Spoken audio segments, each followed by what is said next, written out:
Hello, Tampa Bay and Japanese Pokemon card enthusiasts. Welcome back to the Passing Binder. My name is Trent. Today I went to a card show looking for the Japanese 151 Charizard. I didn't find one. Instead, I traded away my PSA 9 Blaine's Arcanine and CGC Pristine 10 Suicune V for a vintage Rockets Mewtwo and 110 bucks. On paper, I probably took a small loss, but for the Passing Binder, I think it probably was the right move. Uh, Welcome back, everybody. This channel is about Japanese Pokemon cards, grading, buying, selling, trading, and learning what job each card actually has. As I go through this trade, please tell me what you would have done. Would you have held the slabs? Would you have taken the trade? Or would you have kept hunting for the Charizard?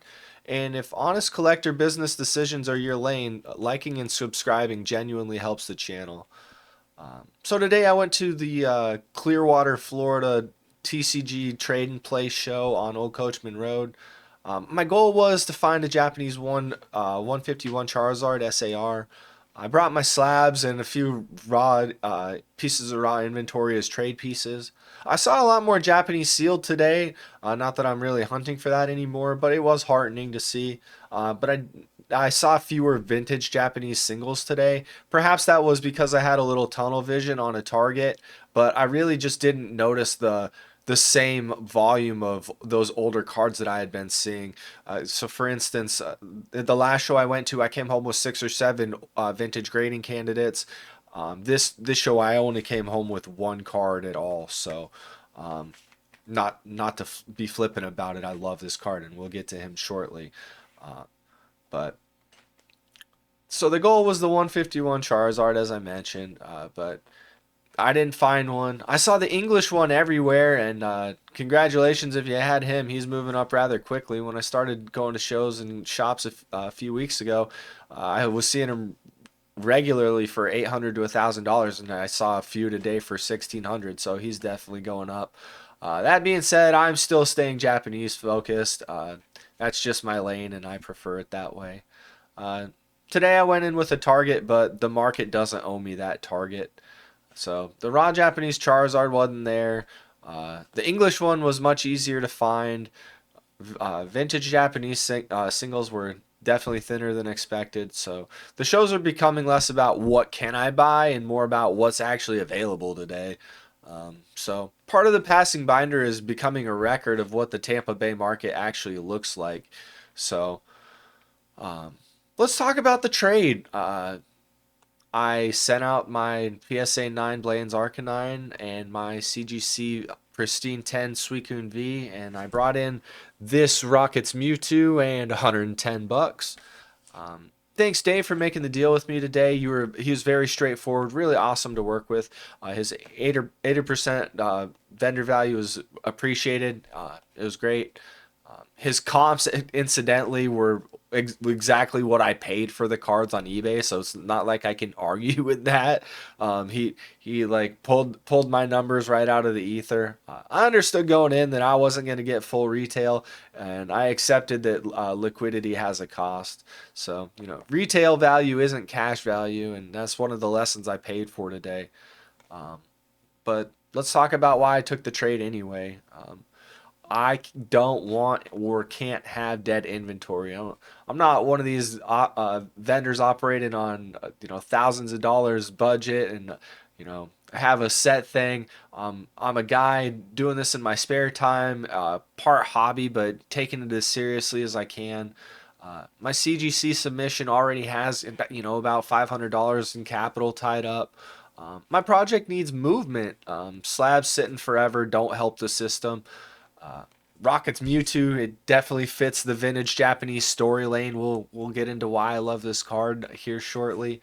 And some cash coming back definitely helps the operating budget. It'll help with the pickup of some new tools that we got. I grabbed these really nerdy headphone or headband glasses that are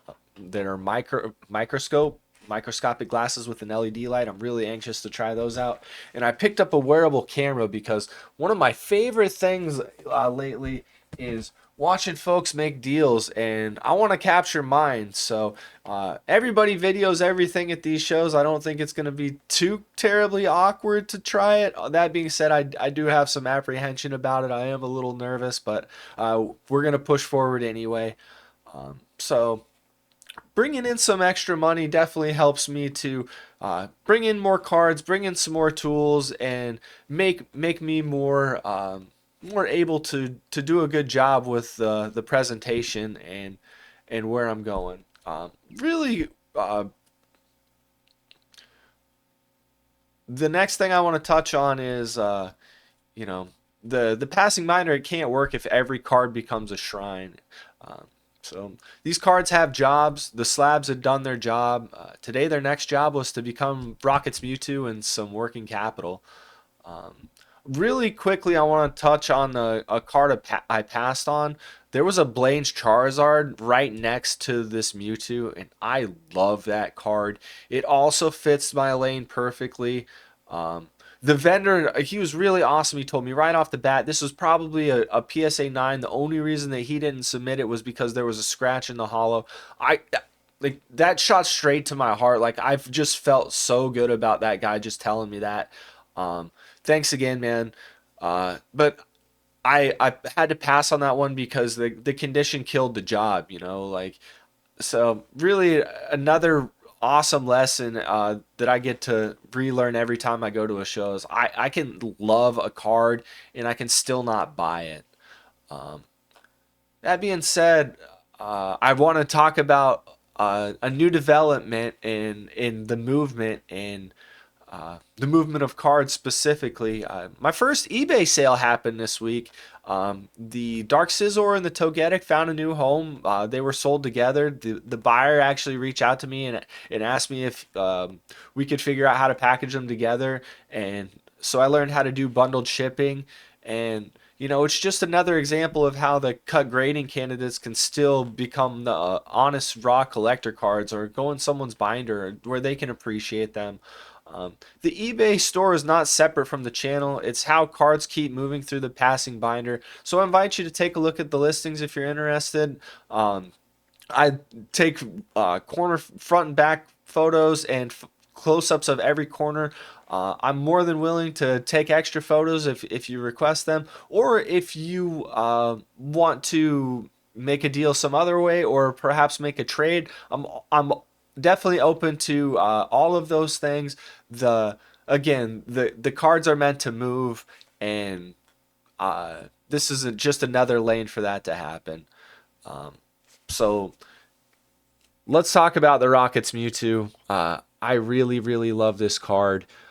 It fits perfectly with the stories that I'm telling and the era of cards that I've been exploring. The vintage Neo era sets with definitely the Rockets and the Light and Dark Pokemon really just having my heart. So this guy is just a beautiful card. It's brooding. It fits the theme so well, and the it just looks like a Mewtwo that would belong with Team Rocket. He kind of the artist kind of gave him a Meowth-ish personality, and I love how the card is just all dark, and the only thing that you can really make out in the background is some stormy swirls and the shadow of his tail. Like, just a really, really neat card that I appreciate a good amount. One other thing about this guy, I haven't played the game in some years, but it is awfully rare to see a card that has 3 moves on it. So this one actually has considerably more writing than most of the cards that we've seen lately. And I love these cards, and I love the little Rockets henchman down there, and just a different era, a different time. Brings me right back to when I was a kid, and when these things first came out and I was exploring the world for the first time.